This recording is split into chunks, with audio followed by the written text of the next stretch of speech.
On this episode of the Unsettled Hunter podcast, I speak with Barry Pottle from Rigolet Nunatsiavut. Barry is a photographer whose work documents and explores contemporary issues and realities facing urban Inuit populations. For links to Barry's work and some of his exhibitions, please check out our website and enjoy the episode.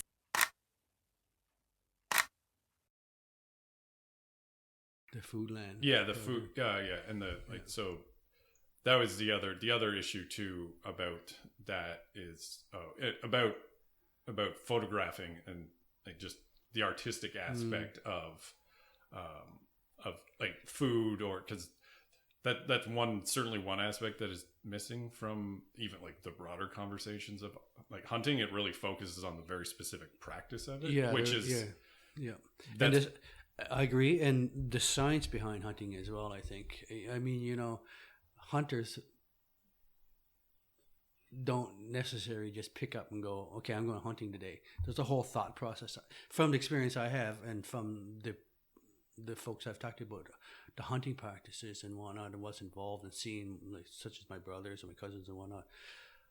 It's not just, you just go and get up and go. To me, there's a science to it, and it's based on experience, practices, knowledge, and all that sort of stuff, right? So, to me, it's just, you just can't get up and go hunting. I think to me there's a whole practice behind it, and that's what I was not really looking at. But from an Inuit perspective, from an urban Inuit perspective, the foodland was more of the access to country food by Inuit, right? Because we live here in the city and we can't go out and hunt like we do back home. Although some do, I think, especially if they get permission from First Nations to go on their land to hunt. I don't think the practice is much there, but the access to the country food is what I was looking at with respect to foodland security, right? And from an artistic standpoint, I wanted to try and develop it into an art project, given photography and the history of photography with Inuit and with art, Inuit art. I was trying to bridge that gap as well, trying to bring some notoriety, not notoriety, but some, I hate the word awareness, but it is awareness, but some discussion and some imagery to that, right?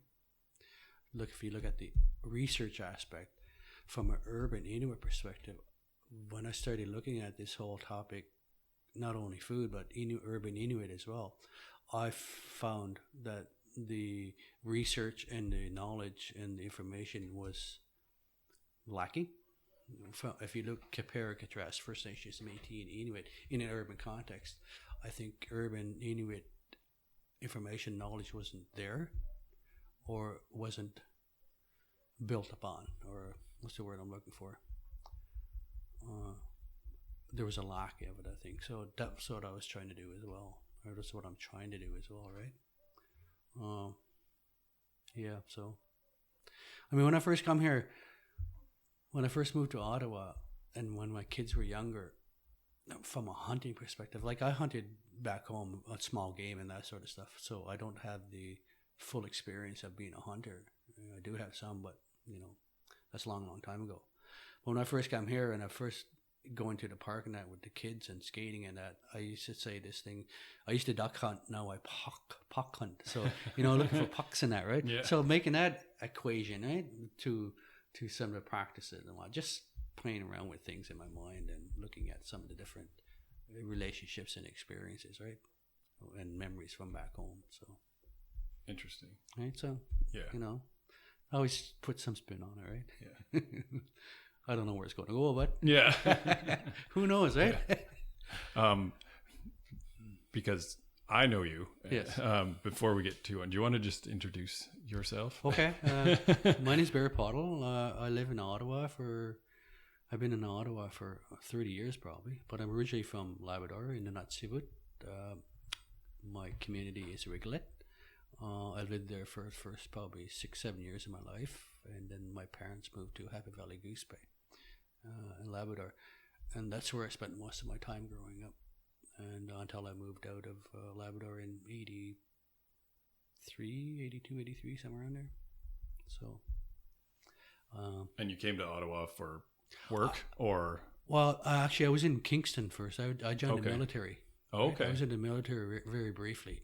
So this is how I came to Ontario. There was no jobs back home at the time, very little jobs, and I moved from. Before I left Labrador, I signed up for the military. I think it was, and then I left Labrador to move to St. John's, Newfoundland. So I spent a couple of years there, and this is where I went from being a civilian to a military personnel. It joined right from St. John's. So I moved to Kingston. Spent a year in Kingston in the military. Didn't work out, so I got out. And my wife had a brother here at the time, so she moved up. And when I got out, I moved over here. So this is how I became citizen of Ottawa, or resident of Ottawa, I should say. Right? So I've been here ever since. Okay. Right.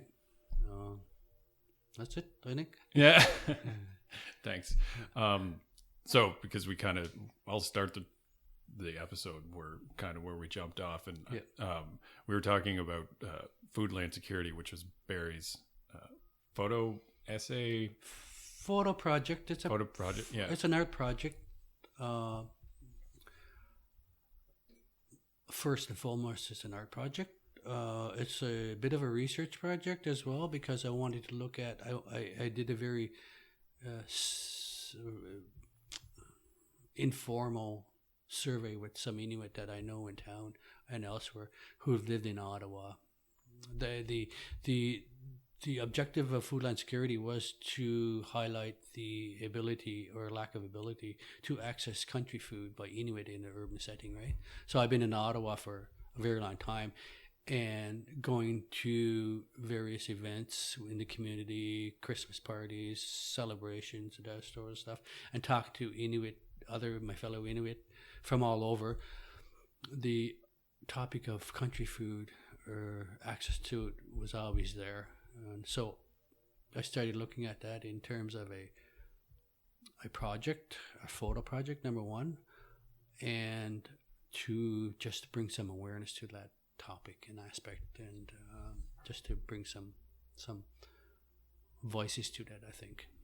Okay, so I did it. I was able to because I want to step back a little bit. Before I got into photography as an art form, I was doing it from a photojournalist perspective. I'd bring my camera, and I just fell right into photography. Wasn't even planning on being a photographer or a photo artist whatsoever, right? I just fell into it. I got a camera way back when through Club Z points, 2 million Club Z points, right? At the time, Sellers was getting rid of their Club Z points, I think, or they're closing, and so we go, we've got to use them. So I managed to get a camera out of it, and this is where it really started, right? I had no intentions of being an artist per se or a photographer per se. I just fell into it, right? And given my experiences, my connections to the larger community here, I started looking at the urban situation and looking at some of the issues around that, what's affecting Inuit in an urban setting, how are things impacting, such as food, such as language, such as their cultural practices. And I took a conscious decision to look at food. And so I started asking people about their situation of food. How did they get it? Where did they get it? And what does food mean to them? Because food and Inuit are there's no separation between the two, because it's such a cultural practice, and it's really defines who Inuit are, I think, at a certain point, right? Even if you're in an urban setting. So I wanted to look at that in terms of an art project, look at it in terms of how I can take pictures of my fellow Inuit at feast, taking photographs of country food, whether it's berries, whether it's seal, whether it's caribou, whether it's contemporary foods, because contemporary foods as well plays an aspect into it as well as from a health perspective, right? I mean, we live in urban Canada and we can't access country food or berries or anything as we can back home, so that plays into it as well, and the whole store-bought food issue as well, right? So the health risks around that, such as diabetes, such as high blood pressure, sugar, and all that sort of stuff. It's things you don't get through country food, right? So I started looking at it from an art perspective, right? So I started taking pictures of food, of people eating food. Not so much people eating food, because I didn't want to be that intrusive. Although I'm Inuit, and although I have a bigger community here, I still have to respect people's privacy and people's wishes and people's not wanting to do things, or not wanting to be intruded on, I think. So I still have to look at that. So it took a while for me to do this project. It took a while to develop the photographs that I wanted to sort of display. And in doing so, I was able to get, I think it was 15 images out of that I felt comfortable with, and the quality good enough, and it speaks to the topic, right? So yeah, that's it on that one, I think. It's hard to give you because of the history behind it, and it's hard to give you, I think at times, a very linear perspective, right? Yeah. Right. So, I mean, it started with those. I mean, see those two up there. This is that project there, the Eskimo identification E-numbers project. After I did that one, I was approached by the University of Seattle at Washington, the Canadian Studies Center down there.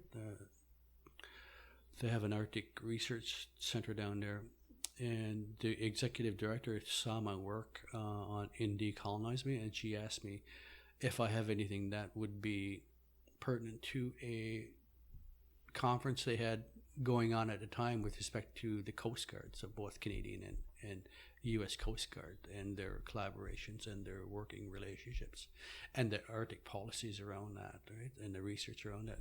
So she asked me if I had anything that would be of interest to her and to her conference theme. So I said, yes, I'm working on this Foodland Security project. It's all about food and access to it. She goes, oh, interesting. So I sent her a bunch of images, and they liked it. So this is where it really came into being, from a research / photo project to an actual exhibition, right? So that's where that came about, and how it came about back in 2012, I think. I don't remember anymore. So. That's a while ago now.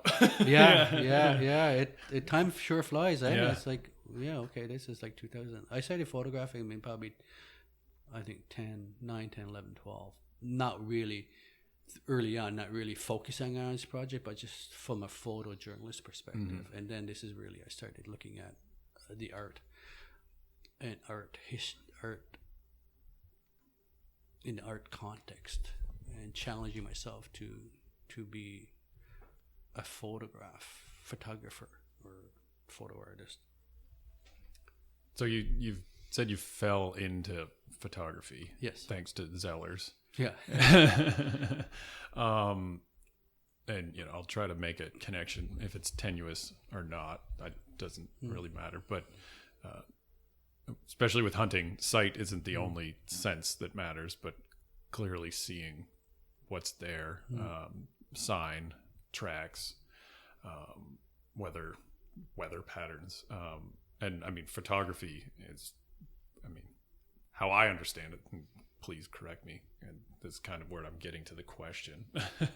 In terms of sight, so when you're taking a photo, what do you? I guess it's kind of a two-part. What do you look for in a photo, or do you look for a photo, or do you just kind of see the image with when you're doing it?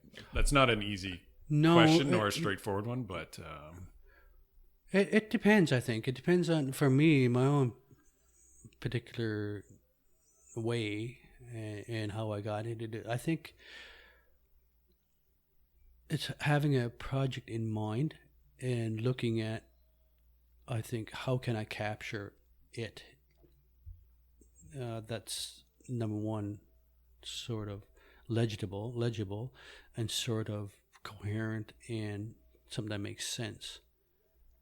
and I think it's with this Foodland Security project, I was very specific in what I wanted to take, more or less how and when and where Inuit are consuming country food, and just I think looking at the cultural practices around that and the sharing of it and how they actually get it, and the food and their interactions not only with the bigger community here in Ottawa, the Inuit community, but the larger community as well, i.e.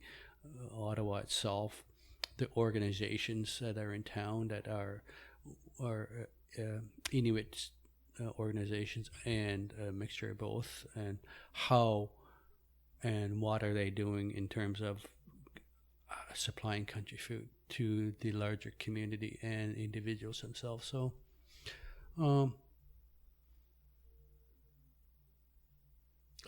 I know, like, when I first started looking at this whole idea of the concept of urban Inuit, I knew that there was a lack of voice by urban Inuit, a lack of knowledge, and lack of information, and I think from a photography standpoint and from an art standpoint, I knew there wasn't very much going on. I know we have a lot of artists, Inuit artists, who are working in a contemporary context and are doing really, really wonderful things, both from a cultural perspective, from an art perspective, from Inuit life, whether it's in the regions or from their communities or not, and the contemporary context. And I just wanted to, I identified that, well, there's really nobody looking at, I think, urban Inuit from a photography standpoint. And this is really where I started looking at things, looking at what can and can't be achieved in terms of the issues, the themes, the research, and the I think the visual perspective, right? So to answer your question, there's a long way around. It depends. I think for me, I have very specific, because I know the world of urban Inuit. I know there's a lot of opportunities to look at what's going on with respect to Inuit in an urban setting, and I think there's a lot of opportunity to explore different themes that affect Inuit, and not only Inuit, but the larger Canadian population as well, because we are a big part of that, and maintain that relationship and try and promote our communities in that context as well. So it depends. I mean, this Foodland was very specific after I started thinking about it, and it was a very, first and foremost, an art project. So it's a long way around to answer your question. Yeah. I don't know if I answered it, to be honest with you. That's fine. Right? I don't know if I asked a question either. Yeah, no, you did. I hear what you're saying. It's just I'm trying to give you some background on how I got to this project and to where we are today. I mean, I was involved in Inuit art from a curatorial perspective, from a research perspective, from going to school and getting a degree in Aboriginal studies, and working in the field of Inuit art history. So I have that knowledge and that experience and awareness, and been in and out of the art community, the Aboriginal Indigenous art community in Ottawa for a very long time. So having that experience and trying to gain a little more knowledge from a art perspective has been, I think, challenging, but very, very rewarding, I think, for me personally, from a perspective of an artist. I think I've been very fortunate to do some of the things I've been able to do from an art history, Inuit art perspective, right? So I call my work I mean, people want labels on things, right? Which is fine, because it sort of brings that awareness and that heightened sense of reality to things as well. I call what I do contemporary urban Inuit photography, for lack of a title or lack of putting it in some kind of format, I guess. So, has it worked? I guess so, yeah. Same, but reminiscing and thinking of where I come from, and to this point with respect to photography, I think it's been very successful. So I think I've reached my goal of promoting photography, contemporary urban Inuit photography, and just trying to bring some more awareness to and some more art to that, I think, theme, and overall Inuit art in Canada. Overall, I think Inuit art is dominated by prints, drawings, and sculptures and carvings, which is fine. I mean, it's awesome, right? It's been a lot of really, really good stuff going on, and a lot of great artists come out of the north and in urban settings as well. So, I don't know where it's going with that. I lost my thought for a second. But no, it's just so, just challenging what Inuit art is. I mean, and from a photography standpoint, there's been a lot of, I think, no, not really a lot. There's very few people Inuit who've been practicing and dabbling in photography over the last, since Inuit art has been around, I guess, in a contemporary context. Very few who have been looking at photography and as an art form as well. I mean, Peter Pitzerlak, Jimmy Manning comes to mind. James Anderson, the late James Anderson out of Labrador as well, and Natsivut. So I'm just trying to bring some awareness, I think, and trying to develop it as an art form within the larger Inuit art context and world, I think. So, and Foodland allowed me to do that. Because looking at it from an art standpoint, what is art? Is this art? Is this a fine art? What does it mean? Who can label it as a fine art? And what will Inuit art historians, say about that? How does it play to their overall goals and ambitions and promotion of Inuit art, right? So that's some of the things I look at, some of the things I think about, and some of the things that really drives me to what I want to do. Do you focus on when you're taking photos or when you're thinking of projects, do the technical aspects of photography come into play, or do you kind of the tool you have is the tool you use? Very early on, because I know I'm not a trained photographer. I'm not a commercial photographer. I haven't gone to school with respect to photography and learning and studying it and whatnot, and really looking at the technical aspect of it. And I really was focused on that early on in my art practice. But then again, I started looking at this is not really. Well, how can I put it? I just stopped doing it after a while because I thought, number one, the cameras are so good these days. I do digital photography. The cameras are so good. I think it allows me to not focus on the technical aspect as much, but as the art practice, as a conceptualization, as the framing of the image, and looking at what I really want to try and capture. Right. So yeah, early on I was worried about the technical aspect. I read my manuals. I read some books, handbooks on photography and the practice of photography, and one or two other books and whatnot. But then again, I found out when I was in a setting where I wanted to do photography, it's a very in the moment thing. So it's really challenging to set it up technically, right? And try and do it beforehand. But because of movement, because of very fast-paced activities and events, it doesn't really allow you to set up the technique and be more of a technical artist per se, right? So the technical, I rely mostly on my camera now because I know it will work, and I do play with the lighting. I do play with some of the camera features, but more or less what's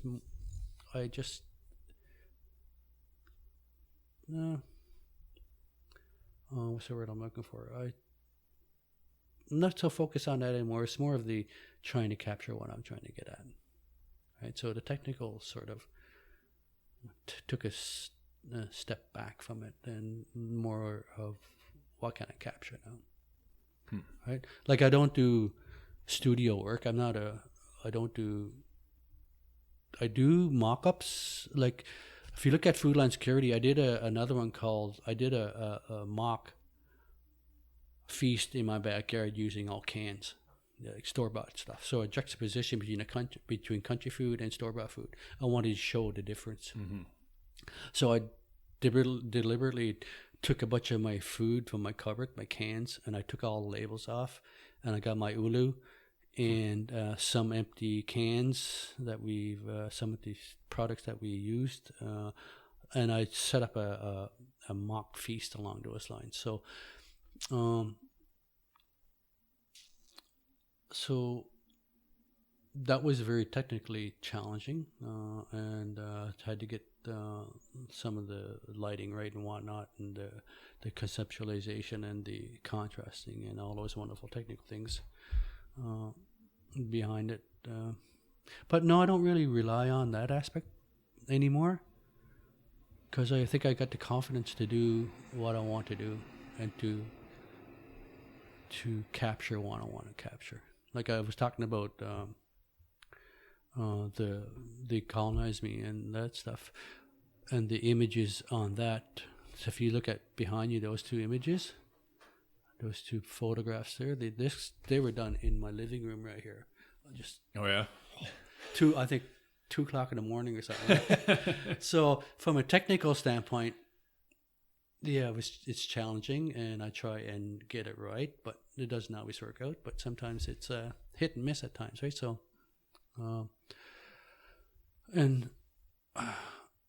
I've over the last couple of years, I've really grown into, I think, as an artist, and trying to really focus on some of the things I really want to do, and some of the themes and some of the items and some of the issues that I want to capture. I think I've become a little more comfortable in doing that, and so I do have very specific themes in mind, and I will look at images or things around me in my environment that will speak to it. Like I'm looking at a project now on religion. And so okay. I've been taking, not so much as an argument per se, because right. I know right away I'll lose that argument, right? So it's more of a personal reflection. But I've been taking pictures of, say, churches. I've been taking pictures of stained glass, very specific images in mind. And the technical, it can get challenging, especially if you're in a church and the lighting is not there. So you have to try and compensate for that. And you have to try and compensate and use your camera's technical attributes to the fullest, right? So it depends on what it is and where. I've been looking at the Inuktitut issue as well, and the standardization of it. I know ITK has come out and supported the standardization of Inuktitut for the future use and what's the word, retention of it. So I've been looking at things that sort of, if you look at the syllabics and the writing system we have, so I've been looking at that as well, but a very specific and very challenging in terms of technical aspect as well. So those things are some things that play on my mind. But do I go out and say this is the technical aspect comes into play first? No. It's more of the art, I think, and the art practice, and what is art, and how can I show art in an urban context, right? Using photography. Yeah. Right. So, and the hunting. If you look at Foodland, the hunting and the technical aspects around it, and I think it's the cultural practices, the technical aspects of it, whether you're somebody's cleaning a sale, butchering a sale, or preparing food for a feast or for their own personal consumption. I looked at it as well and challenged myself in terms of how can I capture somebody butchering a seal, preparing a seal for a seal or caribou or whatever food for consumption, right? Whether it's at a feast or whether it's at a community event or for personal use, right? Consumption. So Foodland did challenge me on that in terms of the technical aspect and the spacing as well. I mean, I have to be mindful of people's personal space. Yeah. Although I'm an Inuk and I am in the community, or lack of these days, or the connections to it, I still have to respect that, and I still have to find ways around that. So look at some of the images within Foodland. Some are close up, some are not, and the technical challenges around that, especially if you have a community feast and there's a lot of people around and a lot of activities. So it takes time, and it can be challenging from a technical perspective as well, but it worked out in the end. Yeah. Would you I know I preface every question with whether it's a good question or not, but you could make it's just easier that way. Would you consider your art or your work to be political? Do you have and I mean that again, it's a very open question, but I think it because I can remember with the tag series, I feel that was you weren't. I don't want to put words in your mouth in there, but it wasn't. I think sometimes, or at least the discussions that I heard, that people were trying to figure out whether you, if it was a statement that you were trying, like a overt political statement. So. No, it wasn't an overt political statement. No, because the tags, the Eskimo Identification Program or policy, whatever was developed way back when. I didn't go out and say this is a political statement whatsoever. I tried to distance myself in terms of providing my own personal thoughts on it, because number one, I wasn't under that program. I don't think I have a right to do that, although it has its negative and positive connotations. I don't think I was in a right position to do that, and I didn't really want to do it. It is a soft political statement for sure, right? It's a recent history, and it's alive. The history is alive. It's in your face. It's affecting and has affected Inuit up to this day. It still does. That wasn't my point. My point was to bring awareness to a historical practice within Inuit world, within the Inuit context. I really love politics. I really love social political topics, and I do it from a very soft political statement. So I'm still on the border on that in terms of being a political voice. I really want to do other things that are political in nature, but also be mindful and respectful of the situation of the people and of the community, right? So I'm not an activist or a protester per se. It's not in me. But I think through photography and through what I'm trying to do, it allows me to bring that voice out, right? Foodland is more of a social political point of view. It's from, I think, from a larger Canadian perspective, I think is why are you limiting us to not be able to serve food in events without really having the proper health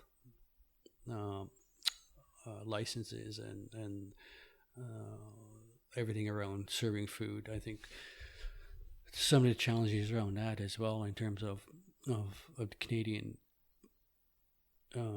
institutions.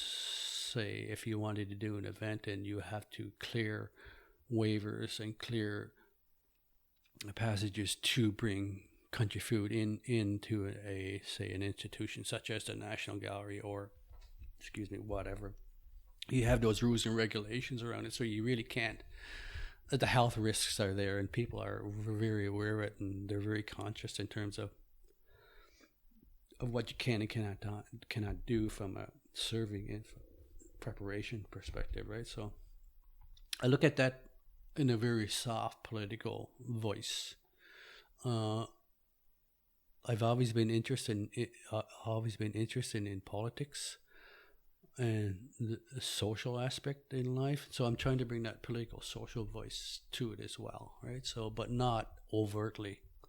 I try and maintain some kind of objectiveness to it, but it's hard to do. Hard to do when it really affects you at certain times, right? So, but do I call myself a political artist? No, not really. Do I call myself? I have a social conscience, of course, but it's more about bringing things to light, challenging myself as an individual, and challenging, I think, mainstream society to be aware of what's going on, be aware of that there are Inuit in urban settings, and be mindful of it, and just to bring that voice to the fore, I think, from a research and from an artistic standpoint. This is what I'm trying to do at times. And I looked at, and because if you look at Inuit history, Inuit society and art, and from an urban perspective, I think I see a lot of opportunities in doing a lot of different things and tackling a lot of different things. And sometimes it works, sometimes it doesn't. But that's the fun part of it, is to challenge yourself as an individual artist, I think, first and foremost. And also just to bring that, I think, added information and knowledge to, the overall bigger picture. If it helps, great. If it doesn't, at least you tried, or at least it's there, right? Yeah. And just to make people... And you got some good pictures. Well, thank you. Yes, thank you. Well, let's practice, right? Yeah. Practice. But I also find out nobody else is really doing this, from what I could see, right? Mm-hmm. I mean, there's a lot of people doing a lot of wonderful things from a photography standpoint. I mean, there's a lot of people doing wonderful things. As I mentioned, Jimmy Manning, and then there's David Killebuk. There's Ryan Winters out of Labrador. There's who else? Sarah Jack out of Labrador. Samantha Jock. There's Holly Anderson, Jenny Williams. There's a couple of individuals out of Nunavik as well. And I've noticed over the last couple of years, I guess it's just the availability of photography and whatnot. I see a lot of people picking up the camera and photographing things, whether it's hunting, whether it's in the community, whether it's historically related. I see it's very alive and very, very active, and at times very creative. So it's come along. I think it's come along over the last 4 to 5 years in terms of more dialogue, especially country food and access to country food, not only in the Inuit regions, but also in urban settings as well. And I think with climate change and with what's going on, hunting practices, migration changes with the animals and whatnot, and overhunting or whatever is going on in terms of things affecting the hunters and Inuit subsistence practices. Just bringing that awareness to it, and just trying to, I think, add a voice to that, I think, and to trying to understand what's going on and hopefully improve it over the next, 10, 15, 20 years. Let's take the moratorium on caribou hunting in Labrador. It's been going on, I think, 5 years now. And I did one piece called Last Supper, and it's caribou head in a bowl. And I call it Last Supper because I don't know if I'll ever eat caribou from Labrador again. It's the ideas of what's affecting hunters, what's affecting the food supply, and what's affecting access to that food, right? So there's some things I look at as well, and it's all, I think, intertwined with respect to your topic of hunting and the practices around it, and who's doing what, and the issues around that as well, right? I mean, I know from hearing Inuit in the regions, both from a personal perspective, from a community perspective, it's still very expensive to go down the land and hunt. You still need the tools and the equipment to go hunt, and it's very expensive, and a lot of people can't afford it at times. And it also plays into the foodland thing, because it talks about how do we get food, where do we get food from our communities, our organizations, and how do we get it here, right? And is it good quality? Isn't good quality? And what's available, what's not available. So it all plays into, I think, my thoughts, my ideas, and my creativity from a theme-based project, or just my own personal wanting to know and just exploring things, if that makes any sense. Oh yeah. Right? I've asked you a lot about the past or your previous works. Yeah. What do you if you want to, what are you working on now, or what are your ideas for future projects? I think it's more of exploring what can and cannot be done. What are the issues facing us these days? There's language, there's food, like you said, there's the political aspect, there's the religious aspect, everything that's affecting Inuit and First Nations and Métis. A bigger picture as well is what can I look at and what can I capture using the camera. I mean, I'm looking at right now. I mentioned this show called It's Complicated with Ottawa, Ontario 7. They asked me to be part of it, looking at Canada's 150 and the relationship, right? And because we know that Canada's 150 has a lot of negative, I think, views from First Nations, Métis, and Inuit in Canada. A lot of, I think, from the Indigenous voice, they really don't look at Canada as 150 as a celebration, given the history, context, and policies and programs that have affected Inuit, First Nations, and Métis right from the first start. Residential schools, number one, has had a big impact, and as well as, I guess, the land issues being recognized as individuals, communities, and organizations and cultural groups in Canada. It's not a lot, from what I've been hearing over the last little while. It's not really the celebratory mood in our communities. And how are we responding to that? And I looked at this project here. I looked at the history of Newfoundland and Labrador and Canada and the relationships from that, or lack of, and I tried to do it in what I call a photo biographical photo. Oh, what's the word? I had it the other day. No, I can't come up with a word. Photobiographical, sort of looking at it from a autobiographical, but putting it in a photography perspective. So photobiographical.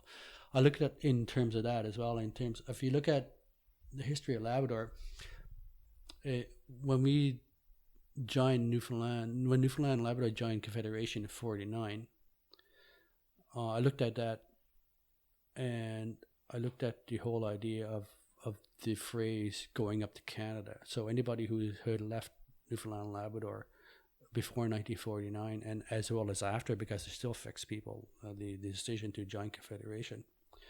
I looked at that because I heard of that phrase, and I looked at it, and I goes, how can I make that into an art project? And this show, It's Complicated, really gave me the inspiration and the motivation to create something that really reflects that. So I'm looking at the whole idea of not only myself, but everybody else who actually left Newfoundland and Labrador to come up what was known as Canada at the time, and it is still Canada, mind you, but and this is where the autobiography comes into play as well, because it's my own, I guess, views and looking at why I left Newfoundland and Labrador as well, right? To come up here to look for work and whatever. So I looked at that in terms of the relationship between us, between our communities, and leaving and being in Canada per se, right? So this is some of the things I look at. I mean, that's one project I'm working on, and I mentioned religion as well, but not religion is more of a personal perspective on what religion means, how it affects, and what are the effects of it. So it's not. I don't really want to argue about it, because I know that argument will probably fall on deaf ears at times, because religion is such a very personal, very hot topic. So I was looking at it from the Inuit history perspective, trying to incorporate some of that into it, and looking at what has and where has religion played an effect on not only my life, but or lack of, but the larger Inuit community as well. So, I'm also looking at what else? Language, Roman orthography, standardization of Inuktitut. I'm looking at developing a project on that. I'll call it a standardization series. It's just taking the syllabics that was developed way back when by missionaries as a language for Inuit, because we didn't have a written language at the time. So it was developed through, I think, the Cree writing system. It was adopted for Inuit usage. So, and also looking at it in terms of political statement of standardizing it, because our leadership and our organizations say that it will, if you standardize it, it will be retained and used. So that's another project I'm working on. It depends. I mean, the field is so wide open. It, as I mentioned early on, I started looking at it from what's out there, what's affecting urban Inuit, and what is urban Inuit, and what can and cannot be done from an art standpoint, from a social standpoint, from a political standpoint, albeit very soft. I just wanted to challenge myself and see what can and cannot be done using a camera. And it's still very tricky, because the camera has its limitations, whether you're out in the country, whether you're just in the yard, or whether you're in here trying in your home or studio trying to develop things that from a art practice, just doing mock-ups, doing sort of the, not really the installation, but it's I think the ability to create things such as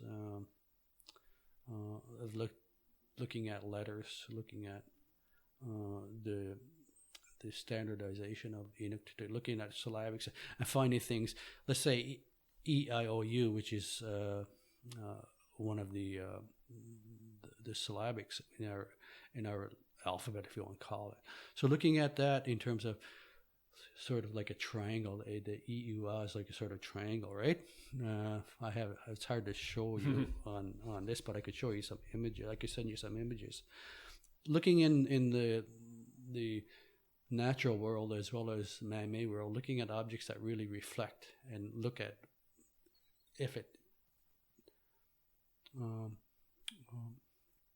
looks like alphabets, looks like the syllabics. So I'm just trying to bring those things into context and what I can and cannot do from a theme based, from a art based, and from a topic based, I think, perspective. So lots of different things. So you're busy. yeah. But it's all about conceptualization. I do a lot of my work is a lot of conceptualization, a lot of concepts. I think about it a lot, right? And then I'd look at can this concept really be photographed? So the challenges around that, technical aspects around that, what cannot be done, and how can I do it, and how can I bring it out in a photograph, right, and make it quality enough to display it somewhere, right? And also is trying to find a voice or an avenue to bring that out as well. I find it very challenging. If you look at the galleries, if you look at the institution, I think you have to try and find your way and trying to find contacts, networks, and people who are interested in that sort of thing, who can bring it out, right? Like Foodland. It wouldn't have happened unless I had a conversation with my friend Nadine, who's she's the executive director, I think, or the managing director of the Canadian Studies program down at the University of Washington, Seattle. So what if it wasn't for those kinds of connections and those kinds of dialogues, some things may not have come to fruition. But I think it's how you explore, how you connect, and what kind of projects you want to work on, and how does that fit into the overall scheme of things, right? I know right now the National Gallery they have revamped their space to include Indigenous art in the fold of Canadian art itself. So, which is good, but how can I add to that conversation? How can I add to that dialogue and to that I think this sphere of what's available, what's not available, right? So, and how can I improve upon that from an art historical perspective, from an Inuit art perspective? What does it mean in the world of Inuit art? Is it obtainable? Is it affordable? Is it available, or can it be available? And what does it mean to Inuit art overall? I think it's just challenging. I mean, from a photography perspective, and I always said that photography has never been a genre within Inuit art. So this is what I'm trying to do. I'm trying to bring up that genre, and Foodland Security allowed me to do that to a certain extent. It allowed me to be creative. It allowed me to look at what is art and how can I fit into the canon of Inuit art overall at the national, international, and local level, right? So it's all about exploring your limitations and exploring how you can bring things to a visual presentation and a written presentation as well, right? So, I mean, I have a history. I have a lot of knowledge and a lot of experience within Inuit art, within art itself. So I'm just trying to build upon that and explore and challenge myself from an art history perspective and an art practice perspective. So, and Foodland was one of those, right? So, well, I think I've intruded on your time. Oh, well, that's fine. Long enough. So. All right, thanks. Thank you. Well, thank you very much. I appreciate it.